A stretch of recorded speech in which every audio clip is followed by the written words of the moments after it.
Welcome to our 2021 Surveyor 203 RKLE. We're going to start right in the end of your bumper here. Just reach in, pull that cap off of there, reach in a little bit, your sewer hose in there. So just take note of those two ears in the adapter. That's all you'll be hooking it up to your sewer system. And the hose itself, once fully extended, is about 20 feet long. We're just storing the bumper here just to keep any sort of stench out of the unit, keep things that little bit fresher for it. That bumper cap just kind of presses into place, and that's that. In this corner here, as well as in each corner of the trailer, you've got these stabilizer jacks here. So what they're gonna do is they're just gonna run down, contact the ground, give it another turn or so just to firm it up, and that'll just get rid of any sort of bounce or sway that you can see you got in the unit right now, just firming things up for you. So we got the power port here for your shore cord. We'll use that once we grab our shore cord here in a minute. Low point drains are just right down here as well. So just get those two valves, cold and hot water. So just gonna open up that valve, allow it to drain the water out. Purpose of that being, if you're leaving the trailer for a while, don't want your water going stale or stagnant, you can just drain it out. Or if we're winterizing and you just wanna get all that water out before you go putting antifreeze through it. Right here, we got a black tank flush valve. So you may notice over time you've dumped out your black tank, you know for a fact it is empty, but your monitor panel is still reading 1/3 or 2/3, whatever it may be. Typically, is going to be some debris inside of your tank just hanging between the two probes, causing a misread. So what you can do is just take your water hose, stick it into here, open up your black valve that we'll show you in a second here, turn on that water, and that'll just flush out that tank, getting rid of any sort of debris that could be causing that issue. In the center here, you've got a cable and satellite inlet, so a coax cable is just going to plug into there, fire up at your TV location. And on the left side, we've got a city water connection where your same water hose will just plug into there, turn on the water, and that'll pressurize the lines throughout the unit. Your sewer system's just straight down here. So you get this one little cap, just kind of press it in, pull it off. You can see it's got the exact same two ears that your sewer hose had. It'll be attached in the same way. Just press it in, give it that turn, clicks into place. On the left, you got a black valve. On the right, you got a gray. So that gray valve is controlling your gray tank, which is filled with your showers and your sinks. So it's gonna be your cleanest water. We're gonna dump that last. On the left here, your black valve is filled from your toilets. That's gonna be your dirtiest water. We'll do that first. Once that black is done, we'll come to do this gray. Just let that go out last, just keeping that hose that, as clean as possible. Down towards the front. Just got your freshwater tank fill here. It's just that one little port, pop it open, take your water hose, stick it into there, turn on the water, fills up your freshwater tank. Drain for that freshwater tank is straight down here, so you can see that's just finished draining off. Just close off that valve, and there you go. Hot water tank here, so your controls for turning it on are just inside the unit. Before you ever turn it on though, you just want to line up that keyway there and pop it on open. Hit this relief valve right there, make sure that shot of water comes out. A bit of water coming out there is just letting you know this guy is full. It's safe to fire it up. You're not going to burn anything out by doing so. And like I said, controls are just inside the unit. Closing it back up, you're just going to line that keyway back up, locks it back down. One end of your storage compartment here. So here's where we've got your short cord stored for you. So we'll just grab that guy and pull it on out. And if you just look in that bottom corner there, that short cord, it's got that one little notch. It's going to line up with one notch on your trailer here.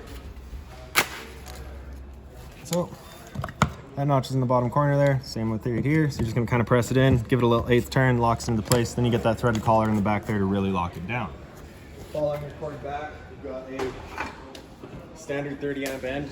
Most campsites are gonna have that. You can just plug straight on in and you're good to go. We do also provide you with a 15 amp adapter. So if you're looking to plug in at home to charge your batteries or run your fridge, you got the power to do so. The storage compartment otherwise does see straight through to the other side.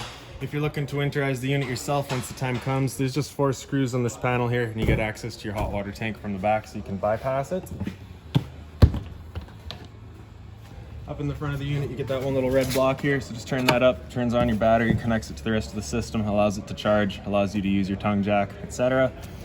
Battery itself is just housed in this box here. So as long as you're plugged in through that short cord in the back or through your 7-pin into your tow vehicle, or you're getting sunlight to this guy because it does have the solar panel installed, that battery is charging.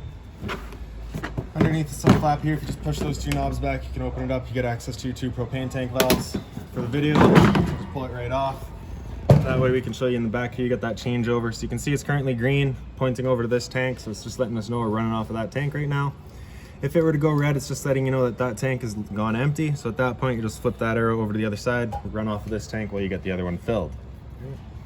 In the front, you can see you got your standard tongue jack here, so your power tongue jack, so the light switch on the top. So like I said, you gotta have that battery switch on. Then we got the light switch up top. Up is up, down is down.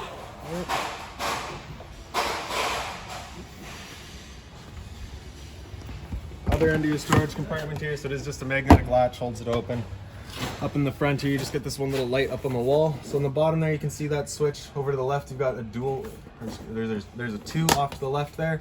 So that's a dual function. So as soon as it senses motion, it'll turn itself on. After a minute, it'll turn itself back off. Just kind of save yourself that power. Or off to the right there, you can just have it on and just use it as a power switch. All right. Below that, you got that little adapter. That's going to be for running all of your stabilizer jacks. All right. You can see we also provide you with a water hose and that park adapter I was telling you about. These 2 guys here, so you get this one little one. That's your manual override for your tongue jack up in the front. You just get that one little bit there, slide in, run it up and down. And then you also get these guys here for running your stabilizers as well. Here we've also got kind of your exterior kitchen accessories, so we'll just pull these out real quick. Throw them off to the side.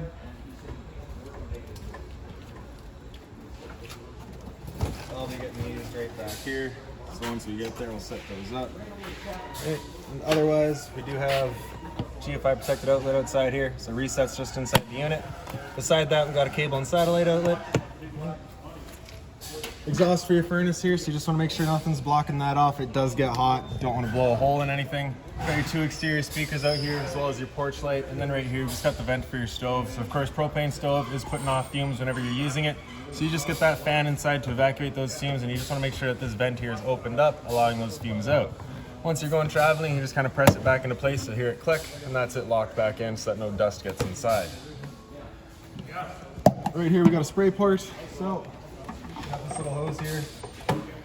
It's just got 2 little ears there on the adapter. Fits right into there. Give it a little 8 turn, locks it in. Automatically pressurizes, and this is cold water only. There is no hot here, so you get all the different settings here in your standard garden hose end, and that's that. Once you're done, just kind of press it in, give it that turn back out. Just fully extend it, open it up, and just let it drain itself out, just so that you're not storing the water inside of that front storage compartment.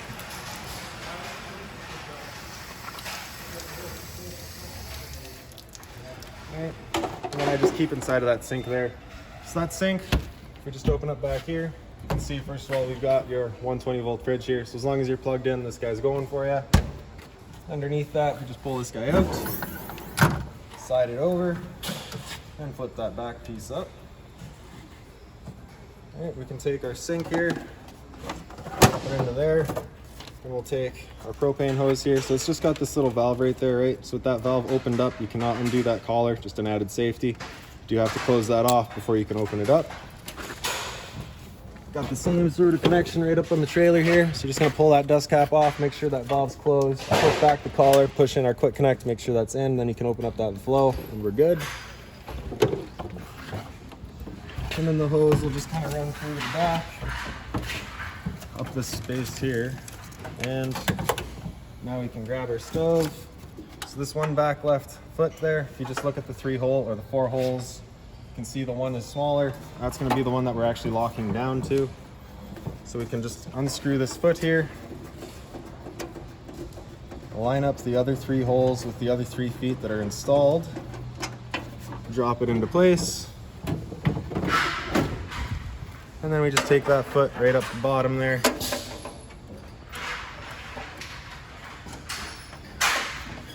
thread it down, and once it's locked into, once it threads down, that's it locked into place.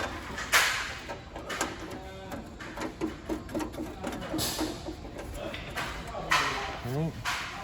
And the propane hose, so like we said, valve, and then push that back, push it into place, lock it down, open up that flow, and then you can just take your knob, turn it past light, and as you go past light, that activates the igniter, and you can see that flame going in there now. Alright. Now the first time you come to use this, it might take a minute just because you got to clear all the air out of the propane lines. That's perfectly normal. Once you're done, just making sure it's back off. Close off that valve, undo that connection, drop it down. Same thing at the trailer.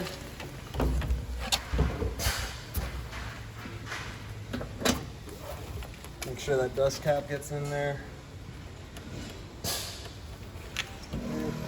And then for this hose, I like to just attach it to itself. Just guarantees that absolutely nothing's getting in there.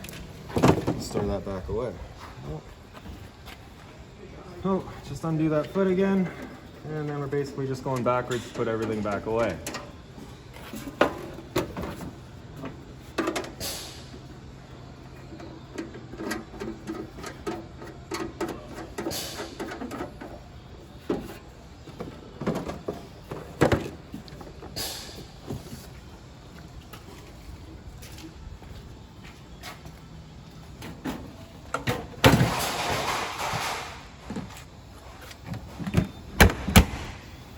Okay.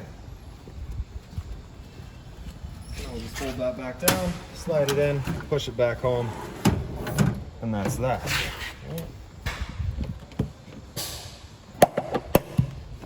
And then in the back of the unit, you just kind of got your cargo carrier, you got your spare tire, of course, you got a ladder up top to go and check out all of your seals, and then you also just got the pre-installed mount for a observation or backup camera. Now at the entrance, you just got your assist handle here, so up 90 degrees, falls into place. You can take your handle here, push it on out.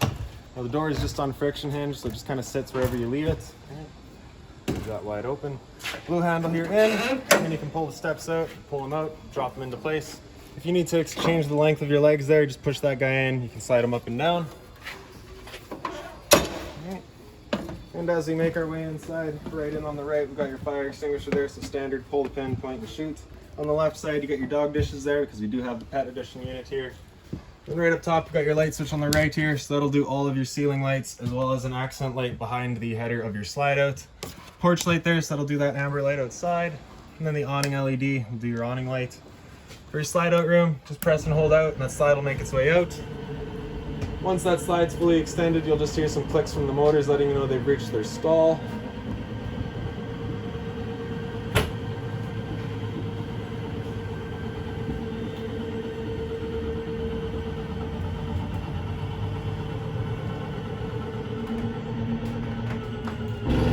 Just like that. Then on the far left, you got your awning, so just press and hold extend and that awning will make its way out. And once that awning's fully extended, you'll just see a little flap at the end come down, and then you'll see the black of the metal tube. Once you see that, you're going to want to stop. If you were to continue extending, it will actually wind itself up backwards, in which case you'll have your fabric underneath your tube, allowing it to then hold water, accelerating the growth of mold and mildew. So once you get out to this point, you're going to want to stop. If it were to start raining, it's of course going to be holding some water anyway, so what you can do is just grab either arm, front or rear, just pull down on it, and you can see that changes the pitch of the awning out at the head, allowing water to then run off. Now if you like that angle better because it does give you more shade, what you can do is just the same thing at the front and get yourself more shade. Before you bring it back in though, you just want to make sure that these guys are back out straight and fully extended, just so that we're not running the risk of bending anything. And we'll just press and hold retract. That awning will make its way back in. Again, we're just making sure that our fabric is over top of the tube. And just one more thing to keep in mind with your awning is it does just catch the wind. So once you get up to about 15-20 kilometers an hour wind, you want to bring it back in just so that you're not running the risk of bending your arms.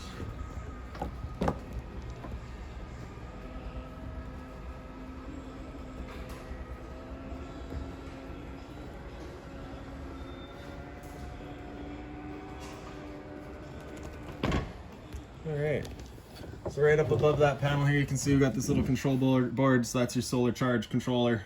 So we don't have a battery in the unit right now just because the unit currently is not sold yet, so we don't want that battery going down for nothing. So that's why we're getting the error code here. Otherwise it would just give you a readout of how much amperage is being sent to the battery, what kind of battery life is there, what kind of charge percentage. Just gives you your whole kind of status on your battery and where it's at. Towards the front here, so you got your blind here. So pretty well all the same, just sit where you leave them. A little bit of closet space here. So inside of there I've also got your TV box, so if you're ever looking to pull that out for winter storage, you got somewhere to keep it. Alright, storage right across the top as well. Same sort of closet on this side here. This window here is the emergency exit, so you're just going to pull that red tab to get rid of the screen, take this handle, throw it outside, and hop on out. Get the cup holder here, same thing on the other side. USB charging as well as the power outlet. This drawer right here pulls right out, and if you just got this little ear right here, this one goes down, the left side comes up. You can pull that slide right out, and then right back there you got access to your water pump. So if you're looking to winterize the unit yourself, that's all just set up right back there.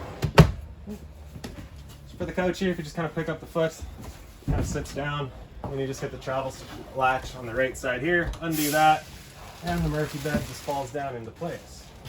Storage on either side back there, as well as the one blind, the same as the other ones. Once you're done, just lift it back up. Make sure that I don't get caught. Lock it back into place, and there you have it. Pick up the foot of the bed, or the couch, falls back into place, and there you go. Into your slide out here, so again, the same blinds. The light here, just got its own center push button there. Storage underneath the dinette. Same thing on the other side. And then if we just kind of wiggle this table up, throw it off to the side and get rid of the legs. You can see we've got these little black blocks there that we'll be laying the table down onto.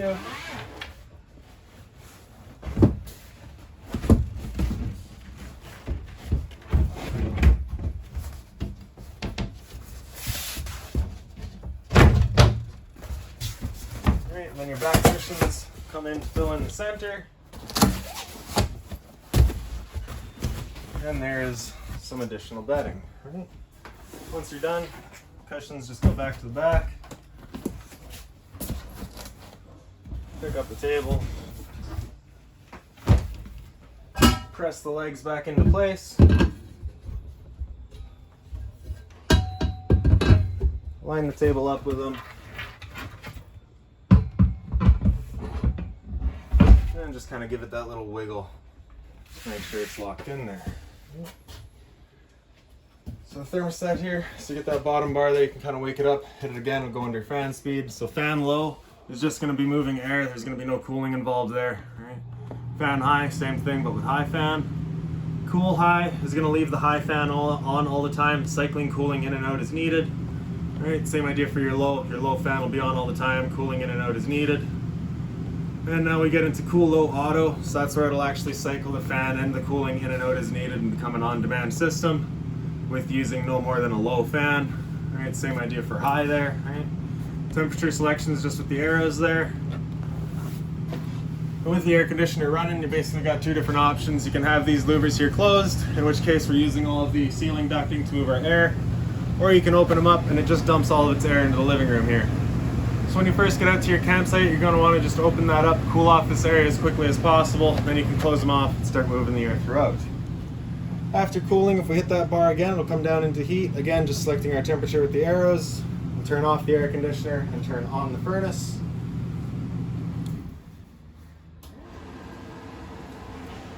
And the furnace is moving its air through a whole bunch of portals that you've got up on the walls here, all down low. One in the bathroom there.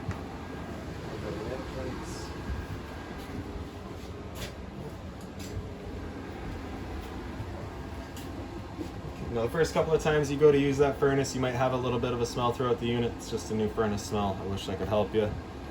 Hit bar again after heat, it'll come down into off, and it just cycles back around.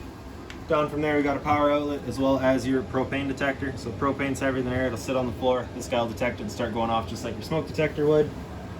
Around the corner, we'll come into the bathroom here. So the light switch is just up on the wall. You get the toilet paper dispenser there. And your toilet with the flushes just on the right side right here. Storage all up the side with the towel rack back there as well. Medicine cabinet just has this one little strap on the side there. Just sits into that claw right there, just holds it shut for you. Right. Toothbrush.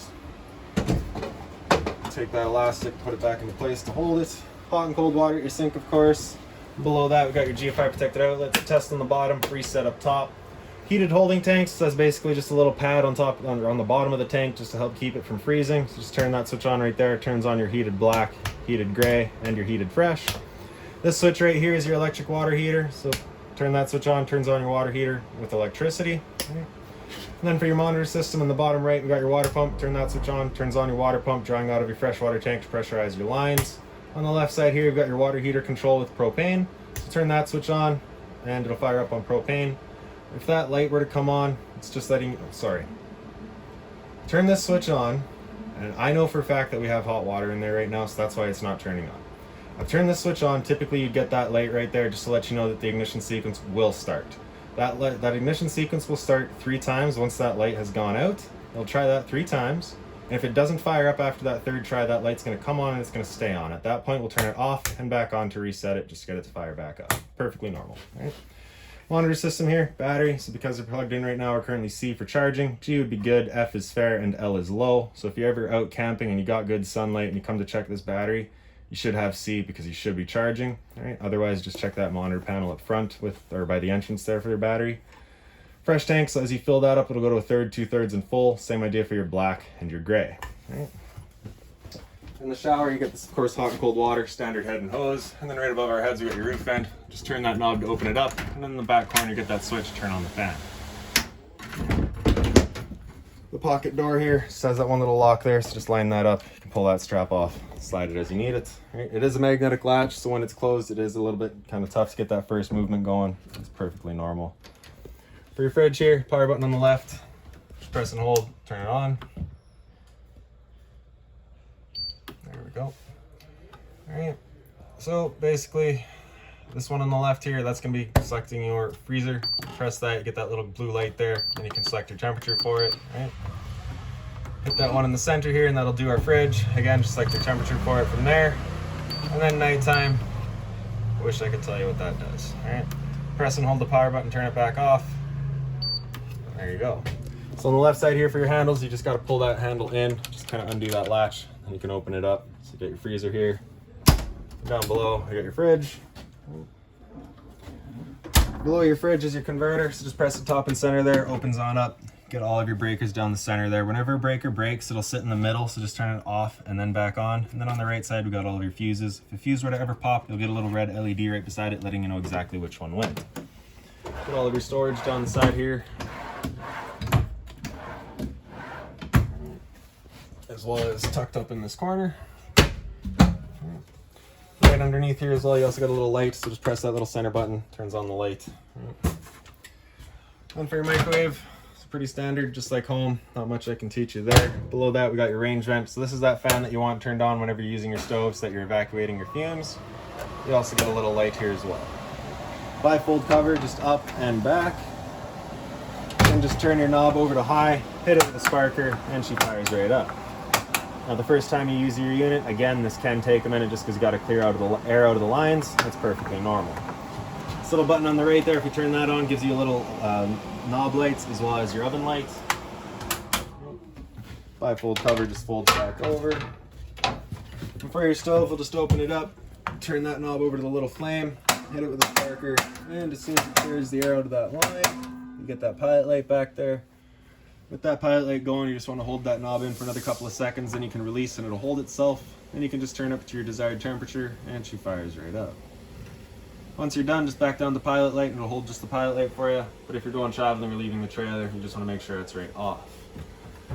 Below that, we got the return air for your furnace. So you just want to make sure that doesn't get blocked off. Storage above your sink here. Above your sink, you also get a little light here as well. And you also have power outlets underneath here as well. So dual cover for your sink. They are just plastic, so nothing hot on them. And something that took me a second to figure out, if you just turn this head here, you can change between your shower head and your normal spray. Right? A little bit of storage below it. More drawer space here as well. Little organizer in there.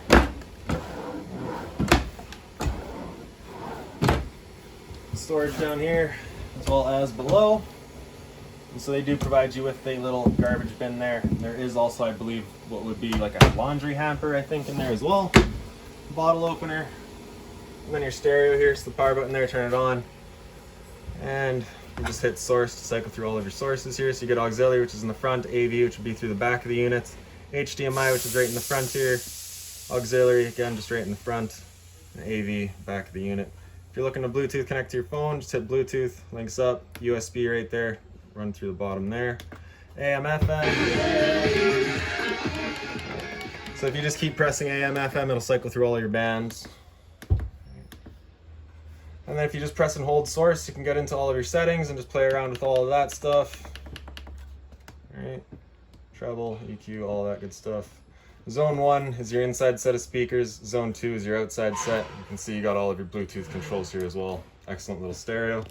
The first time you go to connect with it, it will ask you for a passcode. That passcode is 4 zeros as stated right there. And then for your TV, it is on a travel, or it is on a wall mount, so you just got that travel strap. We'll undo that, and then you can pull it off. Just kind of point it wherever you like it best. And behind here, you've also just got your antenna controller. So just hit that little green light, or that little button in the back there. You get that green light, letting you know your antenna's turned on. And the coax cable for it, and the power outlet for it. Once you're done, just kind of press it back into the wall as well as you can. Strap that back into place. And there you have it. That's about it for this little guy. If you you got any other questions on the unit, please feel free to give us a call, 204-237-7272.